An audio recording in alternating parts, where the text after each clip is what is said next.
of the tumblers, which was designed to depict tumblers or gymnasts entering the circus stage.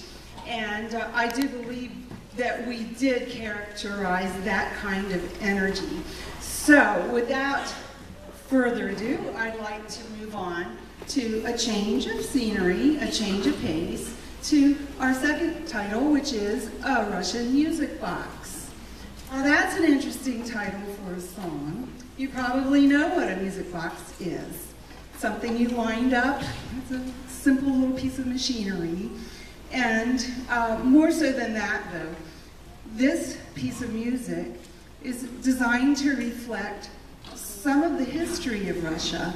It just so happens that on October 25th, 1917, began the Bolshevik Revolution. In our schools here in the United States, we don't often discuss world history. We're so busy trying to get those SOLs about our American history in. But I just thought, well, how coincidental. October 25th, and I'm married to a history teacher, so I had to get in the history. But it was a sad history. The Russian people, just like us, just wanted peace and just to have our family around us, and nobody wanted war. And I think the Bolshevik population was a little bit upset because Russia had gotten themselves into World War I, and they didn't want to be at war. So one thing led to another, and the Bolsheviks overthrew the Tsar of Russia, that's Tsar Nicholas II. And you might have heard some of these stories about Anastasia, the daughter that escaped and survived, and there was speculation that she came to Virginia and was married to a UVA professor and died a very old woman. So, but that's all folklore, and it has been disproven now. But the students and I, as we polished this piece, we're talking about, well, just what happened? What happened to all those jewels that were owned by the Tsar and his family because they were very wealthy? And, well, needless to say, well, what did happen? We've speculated about that. We've talked about some of the other wonderful things that Russia has given humanity over the years, such as the world's famous and maybe the greatest jeweler of all time. His name was Peter Carl Fabergé. He's famous and known for his Fabergé eggs, which are made of silver or gold, and they're studded with pearls and diamonds and rubies and sapphires and emeralds. So those are some of the precious works of art that have survived Russia's turbulent history.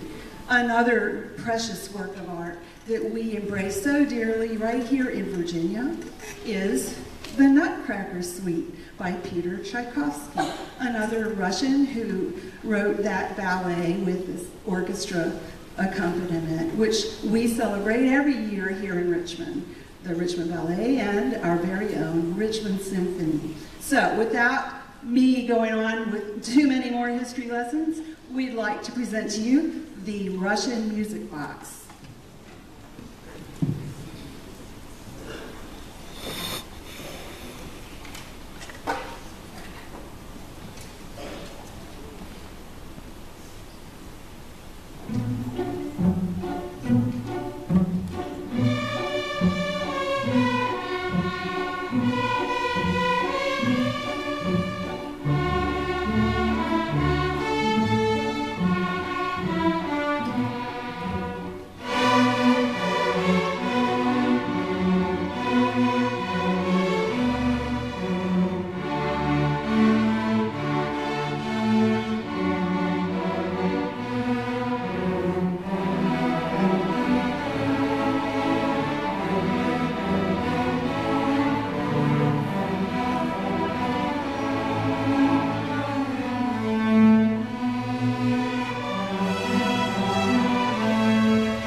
Our next selection features our celli, I should say. The title of the work is called Peanut Butter and Celli. Celli is the plural for cello. And to my left is our amazing cello section. They deserve a round. So, I have to admit, I love the cello. I am a cellist with the Lynchburg Symphony in Lynchburg, Virginia, and it's an instrument very close to my heart. But on the other hand, I do love the violins as well. Basses support the celli in their amazing and beautiful melodies on this, and the counter melody lies here in the upper strings, violins, and sometimes violas. Peanut Butter and Celli.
To admit, I am very proud of the Chestfield 7th grade All County Orchestra to be able to follow all of those slowdowns and the special and interesting ways we recited that sentence. These kids are good. They've learned how to watch their conductor. Our next selection has a very special story to go with it. Chorus of the Huntsman. It's from an opera written by Karl Maria von Weber in Germany, and it's basically about a young forester named Max who is in love with a beautiful young lady named Agatha. Turns out that Agatha is the lovely daughter of Max's boss, the head forester. The foresters are on a mission to hunt the wolves because the wolves are causing trouble for the people. The people are scared of the wolves. So the story, being that it is a story, there are a lot of embellishments. Somehow the people in the village think that the forest is haunted, and that even though we know where the wolf's glen is, that there's also a werewolf in the forest. So Max's mission, and if he wins the prize, marriage to Agatha, is that Max must capture the wolves. So he gets his team of huntsmen on horseback, and away they go hunting. So here we are with the chorus of the huntsmen, and the huntsmen will celebrate Max's success with this amazing celebratory tune.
I'd like to thank Chesterfield County Public Schools for inviting me back to be the guest director of these amazing 7th grade orchestra students. I am certainly inspired by working with them. What wonderful people they are, and they are our future. So anything that you as parents can do to support our music programs in the schools and our schools is always a good thing. These kids are so worth it. Our final number is the Viking ships of old. Again, another history lesson. We just turned back the clock 1,000 years to the Viking era, when these fearless seamen were leaving their coasts of Norway and Sweden and going out on the high seas, exploring new and unknown territories, some of which are Iceland, Greenland, the British Isles, of course, probably Northern Europe, but those were not new territories. The newest one, and maybe this changes our history a bit, the discovery of North America could have been by the Vikings at about the year 1000 AD, and we're thinking maybe Newfoundland off the coast of Canada might have been a discovery by someone other than Christopher Columbus. But don't quote me on that, because I'm just quoting the History Channel, only because I have to watch the History Channel almost every night because my history teacher husband likes to watch it. So here we are, and our final number, this is Save the Best for Last, Viking Ships of Old.